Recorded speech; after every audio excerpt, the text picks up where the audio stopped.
Dirty Birds, welcome back. The fans were back today. The players are back. The coaches are back.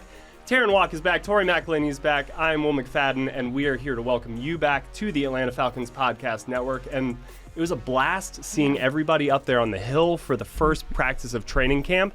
A reminder, Saturday is Welcome Back Day across the NFL, so if you've got your tickets, we're really looking forward to seeing you guys out there. If you don't have tickets for any future practices yet, they're free. You can go on to AtlantaFalcons.com and get some for training camp. Saturday is sold out, and we're looking forward to an amazing, amazing crowd. It's going to be a lot of fun. We are also going to be having a training camp live show on our YouTube channel, so if you're not going to be able to make it out to practice, but you still want to get the vibes and the energy of being out there to watch the second open practice of 2025 AT&T Training Camp, pop on at 9:20 to the YouTube channel and just vibe. You know, it's going to be great. Terry and Raheem, I think, are going to stop by. Yeah. Tori's going to be on it. I'll be there. Dave Archer, everybody. It'll be a really fun hang, so be sure to pop on and do that. But, yeah, it was great to see everybody and be back. And we kicked off the day hearing from Raheem Morris, and he set the stage. Terrin, you asked him the first question. You got the first question of the 2025 season. What'd you ask him? What'd he say? Are you excited about training camp? And his answer was yes. His answer was yes. I mean, it was a simple question, but it kind of just also had to set the tone for what we were about to see. And yes, he's excited. But he also, and this came with my second question later, where I asked him, how do you balance being realistic but also being optimistic? And he said that's not really up to him. It's kind of like the identity thing. Whenever we ask him about the identity, he's like, it's not up to me. I kind of wish it was, but it's not. Like, I want it to be up to the players on the field. So it's the same thing when it comes to expectations for 2025. We will see those unfold as training camp goes along. And speaking of kind of on the field work, I think the biggest piece of news that came out of Raheem Morris's presser was kind of giving an overall health update on the team and where it stands after guys were able to kind of get some medical evaluations when they checked in this week. It was interesting because the guys that you expected to get the green light got the green light. So Braylon Trice, DeMarco Hellams, two guys who were on the rise, for lack of a better word and phrase. Like, they were doing so well last training camp, and then unfortunately had some season-ending injuries that kept them off the field all of last year. They're back. Raheem Morris said they've got the green light. They're ready to go. They're trending in the right direction. And then he made a mention of Kyle Pitts and Caleb McGarry, two guys who didn't really play all that much, didn't really have all that much practice time during OTAs because they were being pretty cautious with them as they were working through some stuff. But I think the biggest piece of information that came out of Raheem's presser today was about Troy Anderson, who also suffered a season-ending injury last year about halfway through the season that never really got right, that knee injury, despite the fact that he had these like flashes and moments where you really liked what you saw from him. There's this knee injury that has lingered for him, and they placed him on the physically unable to perform list, PUP list, for those that need the acronym. I won't go over all of the rules for a PUP list. I will say this isn't the end of Troy Anderson. You know, like, there is an opportunity for him to come back. It seemed that Raheem Morris was optimistic about his health and returning. It's just right now for training camp, we're not going to see him. I would recommend going on AtlantaFalcons.com, reading the story that I wrote. It lays out all of the rules and expectations for a player going on a PUP list and eventually being activated from it. But I think ultimately, and this is the main thing that I got from this, is like Divine Deablo's presence is so important to this roster now. Not that it wasn't before, but I think it just heightens when you know that Troy Anderson and that speed of which he has isn't going to be out there. Divine Deablo is a guy who should be starting right alongside Caden Ellis at the inside linebacker spot. Yeah, no, absolutely. When he was brought in here this offseason, it was kind of clear that, hey, this is a starting caliber player. He's somebody I'm very excited to see. But as you said, it's not the end of Troy Anderson. Yeah. What I want to know, though, is the end of you, Tori? Like, what's up with your voice today? It's like how are you doing? Should you be on the PUP list? Here's the thing is, I don't know. I woke up this morning and I didn't have a voice. And it's funny because if I talk down here. Wow, that's amazing. Whoa. You want to take my job? Yeah, no. If I talk in a lower register, I'm fine. But when I get excited and I start like really getting into it, it's like I lose it. Like Squeaker. I'm like wheezy on Toy Story. That's what I meant. So I'm sorry about my voice. It's probably not the best listening experience. Drop the octave. But I'm hoping. Oh my gosh. I'm hoping that it gets better in the next couple of days. I feel fine. It's just I'm so excited. I don't have a voice. High expectations, low octaves. The story of Tori McElhaney in 2025. Hey, that's it. That's what we're doing. That's what we're doing here.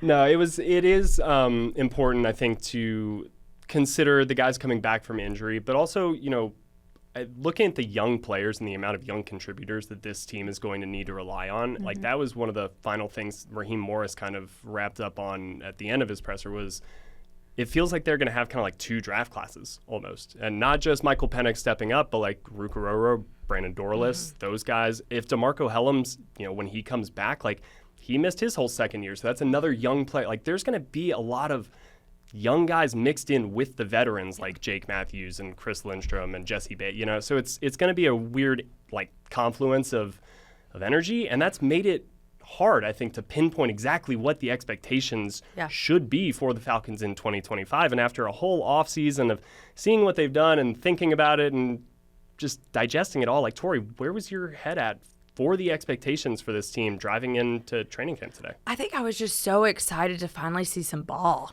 Like, I hate the off season. I also love the off season. My thing is like during the off season, everything is so speculative, and you're just trying to kind of piecemeal together your own thoughts and opinions about a team that you haven't seen play together. And to your point, there are a lot of question marks within this team about the young pieces that they have and how much they can ultimately pan out as players in this league. And this is the year that they're going to get the opportunity to show what they've got. And I think for that reason, this team has been a hard one to pin down. The expectations for this team has been difficult to pin down because there are so many question marks and because you're introducing so many different new faces, let alone a new defensive coordinator with a whole bunch of new defensive players. Like it really feels like everything is out there for this team, but I don't know what they're going to go after first and kind of what the first dominoes to fall are going to be for some of these players. And I think that's where I was driving in today. I was just sitting here like, finally just get to see something instead of like just talking about it and going through and writing position breakdowns about what I think these positions are going to look like all of those things. Now it's actually, okay, we're getting closer and closer to answers. Dominoes are starting to fall, and we'll be able to feel pretty quickly who this team is going to be now that they put the ball down. It is so funny. It's like so much of what we project for the future is informed by like the immediate past. It's like what a team did last year is now like where they're all going to fall in the preseason power rankings and stuff. And that's usually not the way that this works. Typically there's like 3 teams you just never saw coming that make the playoffs or that fall out of the playoffs. And so in looking at kind of this offseason and what this team could be, I've been hearing a lot of people say, well, 2016, right? Like second year coach, first year kind of was weird. It started off strong and then you faded a little bit. So like there's obvious parallels there. So I was doing some digging and I was like, well, what were the vibes of that team coming out of training camp in 2016? Were people high on the Falcons saying they're going to the Super Bowl? Not really. A lot of people, they actually, I think, had the hardest schedule in the league that year. People were pointing to that, being like, man, it's going to be tough. Kyle Shanahan, Matt Ryan, chemistry bit of it didn't go so well in 2015. What was that going to look like in 2016? And then they lose in week 1. It was a little bit of tough, but obviously they catch lightning, they keep on going, and they make the Super Bowl. Same thing in 1998, which is weird. I know I'm kind of making 2 comparisons here that are Super Bowl teams, probably fraught. Like Raheem's ears are ringing down the hallway, like, hold on, expectations, what's going on? Right. But that team in 97, they went 7-9. Like they weren't on the cusp of a Super Bowl either. And that year in 98, they led the league with 44 turnovers. So what I'm saying is that the identity of teams are different, and they often do take time to develop. So while we're all excited, and I'm every bit as excited as any player or you guys or anybody, but like they're not going to win the Super Bowl on July 24th. They're not going to win the Super Bowl at any point in August. What they can do is lay the foundation and put themselves in the best chance to catch lightning in a bottle. But the 2016 team, we didn't see that coming. 98, we didn't see that coming. The pieces are in place. Now it's about putting them together and learning as much about those pieces as possible. So that's really where we're going to focus throughout our training camp coverage, is kind of like what did they do today that we maybe have not seen before, and how is that going to impact the season? But the proclamations about like what are they doing today to win the Super Bowl? That's kind of not how it works, right? Calm down. So, Terrin, I know you heard a good bit from the players this today after practice, kind of talking about expectations and things like that. What did they tell you, and specifically maybe the offense? Because we've talked a lot about defense this offseason. What did you hear from the offensive guys? We're saying not to do these high expectations, and meanwhile, the offense is out here like, we're going to be the best. That's true. They are saying that. They're staking that claim. They're putting their flag in the ground, and they're just putting that sentence out there in bold, italicized, and underlined. What do you need to see from them to know that, hey, they're hitting those expectations that they're setting? Yeah. This is a message to Chris Lindstrom, Michael Penix Jr., and Caleb McGarry, who all said the word best. I need to see this offense come together as one cohesive unit, because as Will said, there are a bunch of pieces into play, but we need the whole puzzle to see the full picture. That's begins with building chemistry between the quarterback and the wide receivers, the quarterback and the running back and the offensive line and the quarterback. I could go through every position. I mean, the only one I missed was tight end. But we'll get there. Yeah. Don't worry. And so, because talking to Caleb McGarry today, he was like, something we're learning about having Michael Penix Jr. behind them is just how far back he goes, the tone of his voice if he's thrown off a bit, the feel of the pocket. And it's little things like that will grow. He said that could take months. And they had that end of the season last year, and now they're building on it in off-season program. They're building on it now. So you're getting those months, but it's still not there yet. And that's what I need to see. I need to see that grow, and you can visibly see the offense get cleaner, be more fluid, and just be one unit. Yeah, there is a lot of cohesion between some of the parts of the unit, right? The offensive line has been together for a while outside of the addition of Ryan Newsel. The wide receiver core has kind of been in place for a little bit now. Michael Penix is kind of the only difference, and it's an exciting difference, but maybe that does make it easier to kind of get, when one new person is coming into the building and everybody else who has been there only has to learn one new name and the new guy has to learn 11 new names. Maybe they can figure out a way to make that one new guy kind of learn those 11 names quicker and really adjust and acclimate. And I think we're going to get our first kind of taste of that maybe during joint practices. Yeah. And there was, when I was playing in high school, we would go through the summer 2-days and workouts and things like that. But when we got to that first scrimmage game, our coach would sit us down and say, look, you've been going up against the same ugly mugs in practice. It's hot. You hate each other. But now you get to go beat up on somebody else. Now you get to go play for each other, and you get to go just whoop somebody else's butt. I need them to take that attitude into joint practices against the Titans and kind of come for blood. I want them to dominate in joint practices, because it is a lot of talk. There is a lot of expectation being set right now, but this is the year of prove it to me. Show it on the field, and that's going to be the first taste against another team, and it's a really good measuring stick. I love that the league has started to embrace these joint practices more, because you can only tell so much when you're watching the same players day in and day out. They know each other, and you kind of know them. So this will be a really good measuring stick kind of series for them when they start those joint practices against the Titans. I need to see them go out there and dominate. I love joint practices. Yeah. I've always loved joint practices. I think that you find out the most about a team at this point in the season, preseason, during those 2-day joint practices, because a lot of times, especially recently, the joint practices are kind of the only time that you get to see the starters. It's the only time you get to see the vets. It's the only time that you get to see the groups that could potentially be your first teamers playing against. It's good on good. Yeah. I'm curious. I know Raheem I know he was asked a little bit about it today about what's the plan for the preseason? And I'm curious, what did he have to say about that? Because I feel like the way that this roster is constructed, the plan may need to change and evolve from what maybe it was in the past. Yeah, this has been one of the weirdest things I think to try to think about and game out of the offseason, right? Because last year he didn't play his starters, and that made a lot of sense given who the starters were and Kirk Cousins coming off of his injury. So the sense that I'm getting, because Raheem was saying a lot of that is yet to be determined, and that it will kind of be determined in joint practices, in kind of the first block of camp and into the second block and into the third, and who's able to string together and earn and carve out a role for themselves. And so as they learn that and evaluate and say, who do we need to see more of against live competition? Who do we trust and it's good? And then what's weird about it is the kind of groupings, right? If you're going to send a starter out there, you'd want to have maybe starters around them so that they're working on something that will feel familiar to them in a game. Yeah. So there's a lot of complicated stuff that goes into it. It's not as black and white as they didn't play their starters last year, they're not going to play their starters this year because this is a new year and a new team. And when you have a young quarterback and you're trying to develop chemistry, it makes a lot of sense to get him every rep possible. Give him a dirty pocket. Exactly, right? You gotta. But you can in joint practices. Right. And so that is kind of where last year they took the approach where it's like on the practice field we can control things to a certain degree and we can make it difficult. So we feel confident in our ability to get game ready, controlling what we can control out here. But now it is about maybe introducing some of these young guys, a Jalon Walker, to a live situation and seeing how he reacts in an uncontrolled environment. So we don't have an answer really yet. It's kind of going to unroll as it goes, but I'm really curious to see how it does. Yeah, I am too. And I think for the most part too, Raheem even said like, we'll find out more, like we'll make a decision later because it ultimately depends on how much you can get done in the next 2 weeks.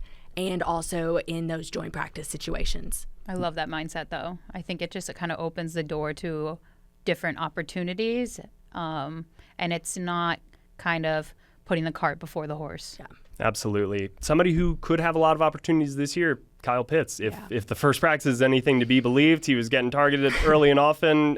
Tori, is this real? The new Michael Penix insertion, is that going to get Kyle Pitts the ball? Or I know. Well, I need to see that. Yeah. I that's the one thing in training camp that I know all of the topics of conversation this offseason have been about Kyle Pitts. And I understand that. I understand why. This is a guy who's going into his 5th year, and production hasn't been there the last few years. Even Raheem Morris said we're chasing what his rookie year was. Yeah. And it hasn't been that way. And I think like something that really stuck out to me today at practice was this is Michael Penix's first true training camp practice in front of fans. Everything's going on.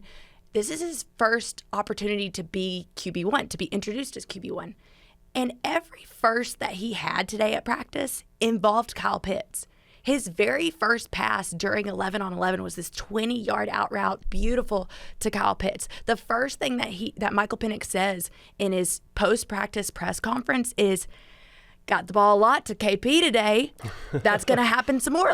So the fact that this is somebody who's in this environment and still making a point, whether it be on the field or off the field, to put a spotlight on Kyle Pitts, I think that matters. I think it's intentional. I think it's strategic. I don't think Michael Penix is sitting there just like, oh, I'm going to talk about Kyle Pitts just because I want to. No, I think he's sitting there being like, no, this is a guy who I trust, and I'm going to show people that. Because something else that's interesting is like a part of what Michael Penix is doing right now, it's probably a little bit of uncomfortable. Like he's probably in an uncomfortable setting because this is, again, your very first practice as the starting quarterback of the Atlanta Falcons. Like with all of these fans on the hill, there's like 1,600 people sitting on the hill watching, and you're trying to work on your chemistry and trying to do that. I think like what is obvious to me is that there is a prioritization with Michael Penix and Kyle Pitts. With Michael Penix working to get the ball to Kyle Pitts. And again, I know it's early and this is going against I know people are sitting there like, Tori, don't suck me in again. Like, don't give me a false hope. Like I tweeted something about like Kyle Pitts being Michael Penix's favorite target on 101s, and Barstool picked it up, and it was like the okay grandpa. Yeah, like it's like clockwork. You know, it's just. But I just have to go, like, I can only go with what I've seen. In this one practice, we saw Kyle Pitts have a very obvious and intentional connection with Michael Penix. Yep. It's why we keep talking about him, because it is enticing. You see the flashes and you see the potential there, and it is a little bit of a savvy move, I think, from Michael Penix. I do too. Yeah. Saw the movie F1 recently, and there's a scene in there. Oh boy, no where spoilers.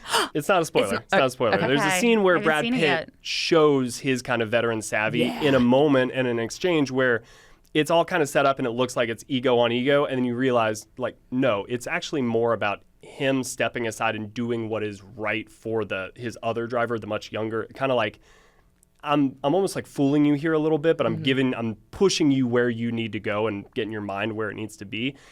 And, you could see like a reality where that is a little bit of what's going on here. It's kind of like we're getting you where you need to go because we need something from you. And having a quarterback who recognizes that, I need him for this to work. I love that. I love seeing him in his own way kind of step in and be like, yeah, let's do this. I'm influencing it kind of subtly and picking you up. And if they develop that chemistry in the way that like Desmond Ridder did with Drake London and kind of they become like or Kirk with Darnell, like if early on we see MPJ and Kyle Pitts like really developing that go-to guy type of connection, I wouldn't hate it at all. Well, and Kyle was also working on his blocking too, because at the end of practice, I definitely noticed him off to the side with Kevin Koger, his position coach, whereas normally it's like him, Bijan Robinson, and Drake London kind of hanging out with the quarterbacks in the center of the field while special teams is going on. But Kyle was off on his own, and you could tell he was working with the pads and specifically on blocking. So it's good to see him kind of trying to capitalize and improve on both areas of his game, individually and with Michael Penix Jr. Absolutely. Terrin, what's the second thing that you want to see out of the Falcons this training camp? I'm going to the flip side of the ball. Good. We need to talk about the defense. I think there's going to be a lot more youth in the starting defense this year, whereas last year I think it was the opposite. Rookies are going to play immediately. Raheem Morris has said it. And we saw it today when Jalon Walker and James Pearce Jr. both lined up with the starting defense against the second-team offense during 11-on-11 work. And I think it's a completely different path than what they did last year with, say, Brandon Dorlus and Ruka Rororo. And you're smiling at how I said a Rororo. Am I saying it wrong? No, you're saying it perfectly. You're still saying it, yeah. It was great. Brain fart. Okay. And Ruka Rororo. There you go. There you go. It's the best name. No, you're a great saying name. it exquisitely. Yeah, That's why I'm laughing. Thank you. I just enunciate every single part of it. You have to hit all the rows. All the rows. Yeah. For the boat. Yeah. Anyway, it's just a very different thing. And so I want to see that actually play out and work out in the exhibition games if they play, or in joint practices, or continuing on in just 11-on-11 work. It's something I don't want to see once and then it be let go and the veterans swoop back in. I want to see it throughout and see that rotation continue where the youth is involved. Yeah, I think I do have high hopes and expectations for the 4 draft picks on the defensive side of the ball. And I think there are some young defenders kind of across the board who we may not be that familiar with, who have been identified for kind of what they can bring to the table. I think Lamar Jackson today had a really, really good play down the field. And so I kind of piggybacking off of what you want to see with the rookies really owning and growing into their starting roles sooner rather than later. I need 3 guys who we're kind of not talking about right now to step up and play above and maybe earn a bigger role than we expect. Because for any team, I think, really to truly elevate themselves to that level of contender, you need those guys that you didn't really see. Like Zach Bond last year is a great example. Now, I'm not saying somebody has to come in and basically be Caden Ellis, because that's what Zach Bond and Caden Ellis were the 2 guys that did that last year. But I'm thinking of like a Brian Poole in 2016. Can somebody, maybe it is Lamar Jackson, the cornerback that I just named, or anybody on kind of like the offense. Kadarrell Hodge was a great example, I think, last year, where he did a little bit more than you needed him necessarily to do. So who are kind of 3 guys? That's all I'm asking for, is 3 guys this preseason who identify themselves, whether it's a Taquan Graham or a Zach Harrison or somebody like that who, all right, we thought we were going to get this from you, and now we're pleasantly surprised we're getting a little bit more. And that's going to have a ripple effect. That's how you elevate your depth. That's how you help like your starters. So that is really kind of the one thing I'm going to look at in terms of how can we heighten the floor and maybe amplify the ceiling a little bit as well. It is one practice, but somebody who did catch my eye that would fall under that category is Khalid Kareem. Yeah. Because I know he was getting some reps with the starters and would love to see that for him. Yep. I think any of the guys along that defensive line group, if it's J.D. Bertrand, there are some candidates on this team where they really could step up. I think Mike Hughes was a good example last year of a player who kind of did that. So who are going to be those guys this year? I need to see somebody separate themselves. But let's wrap it up here with your final thing, Tori. What do you need to see? I need to see Michael Penix Jr. play with some confidence. Not that we haven't seen him do that. I think that he was very confident in those 3 starts that he had last year. I think that he is incredibly confident in his arm strength and his talent, as he should be. I think that the first time he threw the ball down the field today, I was sitting there like, oh, man. Like, you feel it. You feel that arm strength and you feel that talent. And it was really interesting, and we were talking about this before we had even started recording, but being in his press conference today, the Michael Penix who was standing in front of me differed greatly, I think, from the Michael Penix who stood before me back in December, which makes sense. Like, he was new. The situation was difficult. Now he's had 6 months of absolutely knowing, hey, I'm QB1. This is my team.